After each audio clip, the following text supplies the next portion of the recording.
Hey, good morning. It's Michael. So, today I thought about talking about something that I get to see every day. I see it in the morning, and I get to see it on the way home after work. I get to see it all day long out the window. And every time I step out the door from home, or any time I'm not inside the house, or even when I am inside the house, sometimes I see it when I turn on the television, or sometimes a picture of it is made when I read the scriptures. And it's something that is extremely beautiful. And you know what? You get to see it too. And so the question is, what am I talking about? Well, I'm talking about God's beautiful creation. The creation that we inhabit, we get to live on, because he said he created man and put him in the garden. Well, you know what?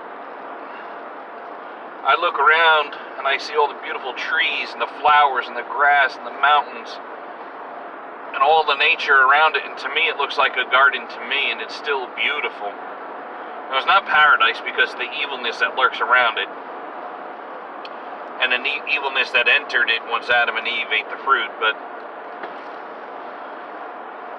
it's beautiful. God's creation is gorgeous. It is perfect. Nature is absolutely perfect. Now, things happen in nature for a certain reason, and that reason is because God told it how to react and how to work and how to do what it has to do. And nature follows God. Nature obeys God. God tells the waters to come only so far and not encroach on the land. God tells the moon where to hang and tells the sun where to hang, and hangs it far enough that the sun doesn't burn us up, but yet provides us light and provides us warmth when it's needed. And heat. Extra heat. Woohoo! Yeah, extra heat some days. He tells the rain exactly when and where to fall and how much to fall.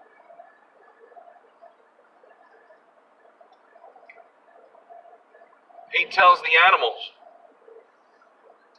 exactly what they are to hunt for their prey, to eat for their nourishment, and tells them where to live, to provide them abodes and homes. God commanded them to do that. Now, God does provide those provisions for them, and provides it for where they need it, and when they need it, and how they need it, and puts it right there for them, as Jesus explains to us in Matthew. But the point is that he puts it there. In Genesis, it says that God created the heavens and the earth, and he breathed it into existence. What was not there once is now here, and is now a great creation. I mean, even in some places, somebody will say, oh, that's a desolate area, like a desert or Antarctica. There still is beauty involved. There still is gorgeous beauty. And for these folks that claim that there's this global warming thing going on, listen to me. Let me tell you something. I'm going to get a little bit religious and political. The earth doesn't warm itself up unless God allows it. Now, throughout the history of the world of God's creation, there have been cycles of warming and cooling, and man can't do a thing about it. Do we contribute to it with our industry? We contribute to the smog. I don't think we're contributing to the global warming. There's nothing that man can do to stop it. There's no way that man can stop this global warming thing. It's going to happen. And listen, folks, there's no way that we cannot make man extinct. Okay? Or prevent man from becoming extinct. Listen, God created man.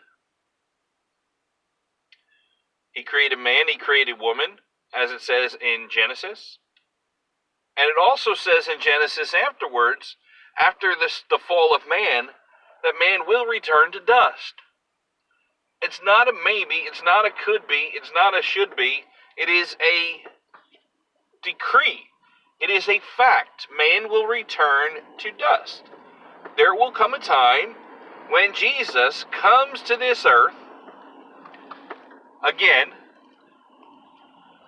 steps out of glory, parts the skies, that all man will see and all knees will bow,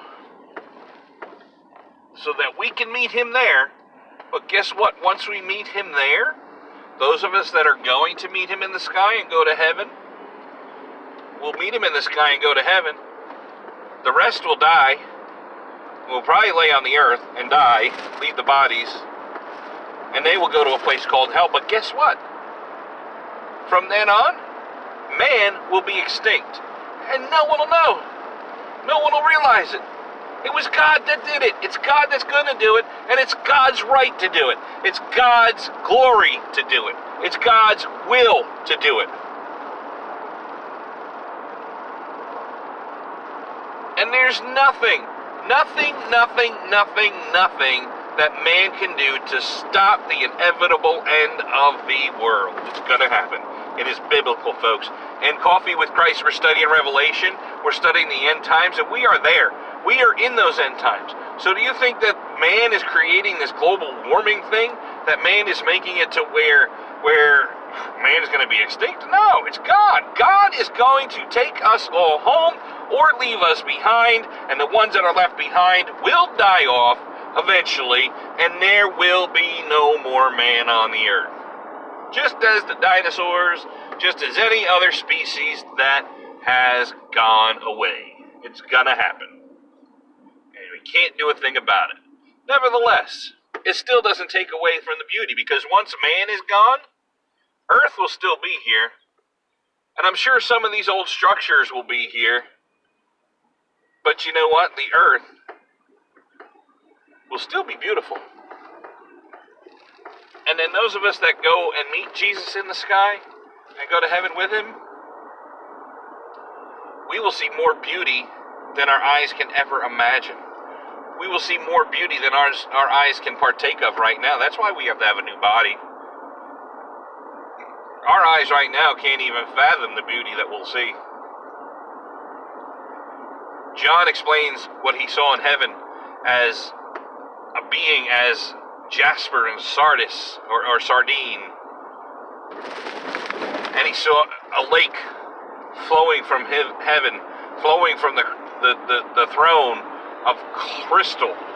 A lake of crystal, river of crystal flowing. Beauty. And then he saw the emerald-like rainbow surrounding the throne. Beauty. Beauty that we are unable to fathom here on this earth. And then the beauty of God. The beauty of the four beasts. The beauty of Christ, what he saw when he saw Christ, when he explained it to us in chapter 1 of Revelation. The beauty of Christ. Just as it is beautiful here, it'll be even more so when we go and see him. Now, on the contrary, for those that don't get to go see him, it's going to be torment and hell and desolation and torture and heat. It'll be hot. Even right now, as I drive to work right now, there is a low-hanging fog across the earth. And that is beautiful. That is God's creation.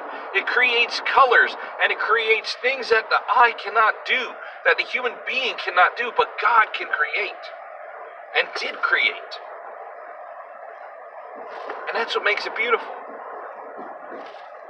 Just as a painting, the days that I come home, and I get to come home when I get to come home and it's dusk, and the sun is setting, and there's all kinds of magical, beautiful colors, pastel-y looking colors in the sky, colors that man cannot recreate in any form of artwork. And I'm not taking away from artists.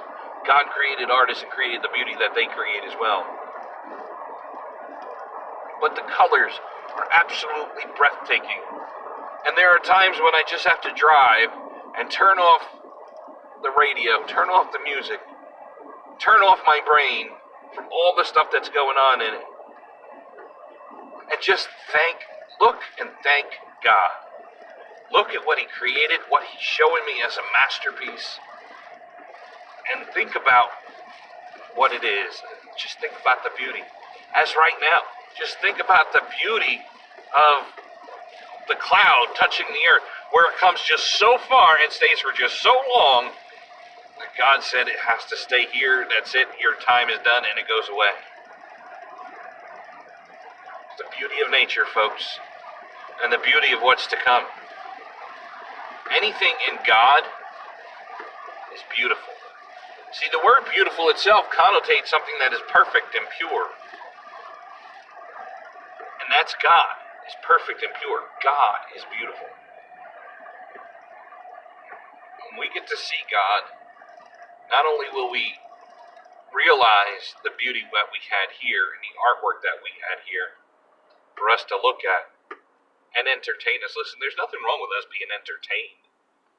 If we could be entertained and we can look at this beautiful work as entertainment, I mean, listen, look at it. There are folks that look forward to fall. I'm one of them. I like all 4 seasons for certain reasons. I'm not so much a fan of the cold and not so much a fan of the extreme heat, but each season has their own reason that I look for and I enjoy. But folks look forward to fall because of the changing colors of the leaves and the trees, and they like to go to the mountains, like here in Tennessee, like the Cades Cove and the Smoky Mountains, to see the beautiful array of different colored tree leaves. Well, who does that? Who makes that happen but God? God can make that happen. God does make that happen for us to see, for us to enjoy, for us to look at and love the beauty and enjoy the beauty. The beauty of his nature, the beauty of his creation. In the beginning, God created the heavens and the earth. And God created the heavens and the earth for all of us to live in, to nourish ourselves in, and to enjoy. Kind of like a precursor to what we'll see in heaven. You think we see beauty now? You wait and see what God shows us when the time comes for us to be in paradise with him. Just wait. You'll see. Hey, thanks for listening. Have a great day.